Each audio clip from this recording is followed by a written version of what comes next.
नमस्कार दर्शकों, देवम चैनल में आप सभी का स्वागत है। आज हम सुनेंगे शबरी की कहानी, एक सच्ची भक्त की कहानी। शबरी एक आदिवासी भील पुत्री थी। देखने में बहुत साधारण पर दिल से बहुत कोमल थी। इनके पिता ने इनका विवाह निश्चित किया, लेकिन आदिवासियों की एक प्रथा थी। इस प्रथा के अनुसार किसी भी अच्छे कार्य से पहले निर्दोष जानवरों की बलि दी जाती थी। इसी प्रथा को पूरा करने के लिए इनके पिताजी शबरी के विवाह के एक दिन पहले 100 भेड़ बकरियां लेकर आए। तब शबरी ने पिताजी से पूछा, पिताजी, इतनी सारी भेड़ बकरियां क्यों लाए हो? तब पिताजी ने कहा, शबरी, यह एक प्रथा है जिसके अनुसार कल प्रातः तुम्हारी विवाह की विधि शुरू करने से पहले इन सभी भेड़ बकरियों की बलि दी जाएगी।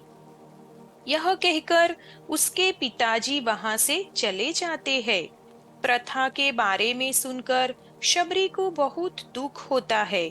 वो पूरी रात उन भेड़ बकरियों के पास बैठी रही और उनसे बातें करती रही।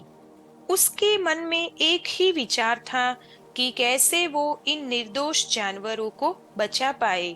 तभी एकाएक शबरी के मन में एक ख्याल आता है और वो सुबह होने से पहले ही अपने घर से भागकर जंगल चली जाती है, जिससे वो उन निर्दोष जानवरों को बचा सके। शबरी भली भांति जानती थी, अगर एक बार वो इस तरह से घर से जाएगी तो कभी उसे घर वापस आने का मौका नहीं मिलेगा। फिर भी शबरी ने खुद से पहले उन निर्दोष जानवरों की सोची। घर से निकलकर शबरी एक घने जंगल में जा पहुंची। अकेली शबरी जंगल में भटक रही थी। तब उसने शिक्षा प्राप्ति के उद्देश्य से कई गुरुवरों के आश्रम में दस्तक दी, लेकिन शबरी तुच्छ जाति की थी, इसीलिए उसे सभी ने धुतकार कर निकाल दिया। शबरी भटकती हुई मतंग ऋषि के आश्रम पहुंची और उसने अपनी शिक्षा प्राप्ति की इच्छा व्यक्त की। मतंग ऋषि ने शबरी को सहर्ष अपने गुरुकुल में स्थान दे दिया। अन्य सभी ऋषियों ने मतंग ऋषि का तिरस्कार किया, लेकिन मतंग ऋषि ने शबरी को अपने आश्रम में स्थान दिया। शबरी ने गुरुकुल के सभी आचरणों को आसानी से अपना लिया और दिन रात अपने गुरु की सेवा में लग गई। शबरी जतन से शिक्षा ग्रहण करने के साथ साथ आश्रम की सफाई, गौशाला की देखरेख, दूध दोहने के कार्य के साथ सभी गुरुकुल के वासियों के लिए भोजन बनाने के कार्य में लग गई। कई वर्ष बीत गए। मतंग ऋषि शबरी की गुरु भक्ति से बहुत प्रसन्न थे।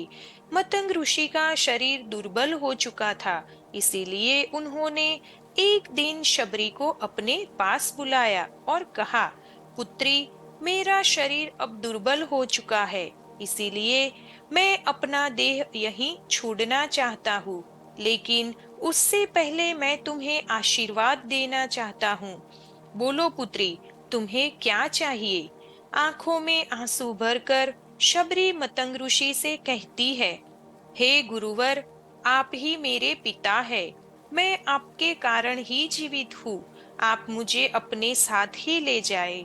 तब मतंग ऋषि ने कहा, नहीं पुत्री, तुम्हें मेरे बाद मेरे इस आश्रम का ध्यान रखना है। तुम जैसी गुरुपरायण शिष्या को उसके कर्मों का उचित फल मिलना चाहिए। एक दिन भगवान श्री राम तुमसे मिलने अवश्य यहाँ आएंगे और उस दिन तुम्हारा उद्धार होगा और तुम्हें मोक्ष की प्राप्ति होगी। इतना कहकर मतंग ऋषि अपने देह त्याग कर समाधि ले लेते हैं। उसी दिन से शबरी हर रोज प्रातः उठकर बाग जाती है, ढेर सारे फल इकट्ठा करती, सुंदर सुंदर फूलों से अपना आश्रम सजाती, क्योंकि उसे भगवान श्री राम के आने का कोई निश्चित दिन नहीं पता था। उसे केवल अपने गुरुवर की बात पर विश्वास था। इसीलिए वो रोज राम के इंतजार में समय बिता रही थी। वो रोजाना यही कार्य करती थी। एक दिन शबरी आश्रम के पास के तालाब में जल लेने गई। वहीं पास में एक ऋषि तपस्या में लीन थे। जब उन्होंने शबरी को जल लेते देखा तो उसे अछूत कहकर उस पर एक पत्थर फेंककर मारा और उसकी चोट से बहते रक्त की एक बूंद से तालाब का सारा पानी रक्त में बदल गया। यह देखकर संत शबरी को बुरा भला और पापी कहकर चिल्लाने लगा। शबरी रोती हुई अपने आश्रम में चली गई। उसके जाने के बाद ऋषि फिर से तप करने लगे। उन्होंने बहुत से जतन किए, लेकिन वो तालाब में भरे रक्त को जल नहीं बना पाए। उसमें गंगा, यमुना, सभी पवित्र नदियों का जल डाला गया, लेकिन रक्त जल में नहीं बदला।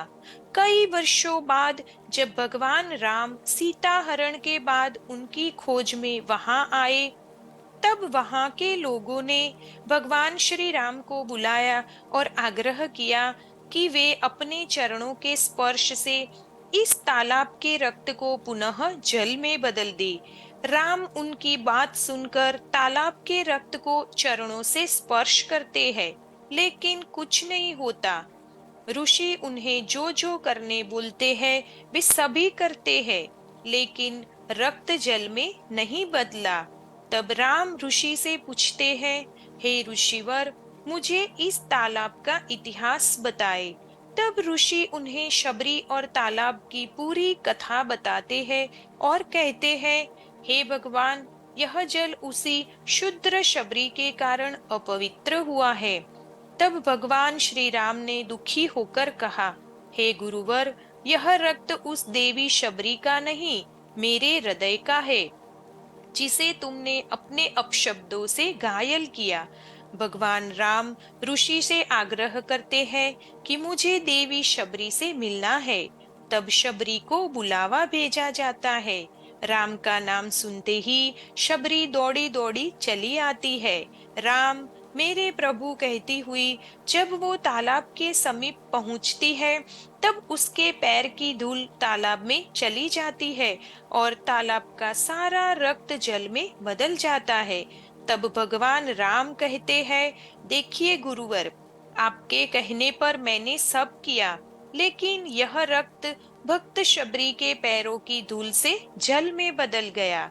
शबरी जैसे ही भगवान राम को देखती है, उनके चरण स्पर्श करती है और अपने साथ आश्रम लाती है। उस दिन भी शबरी रोज की तरह सुबह से अपना आश्रम फूलों से सजाती है और बाग से चख चख कर सबसे मीठे बेर अपने प्रभु श्री राम के लिए चुनती है।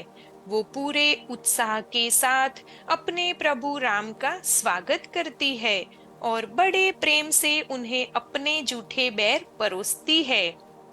भगवान राम भी बहुत प्रेम से उसे खाने उठाते हैं। तब उनके साथ गए लक्ष्मण उन्हें रोककर कहते हैं, भ्राता, ये बेर तो झूठे हैं। तब श्री राम कहते हैं, लक्ष्मण, यह बेर झूठे नहीं है, सबसे मीठे हैं, क्योंकि इनमें प्रेम है और वे बहुत प्रेम से उस बेरों को खाते हैं। मतंग ऋषि का कथन सत्य होता है और देवी शबरी को मोक्ष की प्राप्ति होती है और इस तरह भगवान राम शबरी के राम कहलाए। अगर आपको यह वीडियो पसंद आया हो तो लाइक एंड शेयर जरूर करना और देवम चैनल को सब्सक्राइब जरूर करना। धन्यवाद।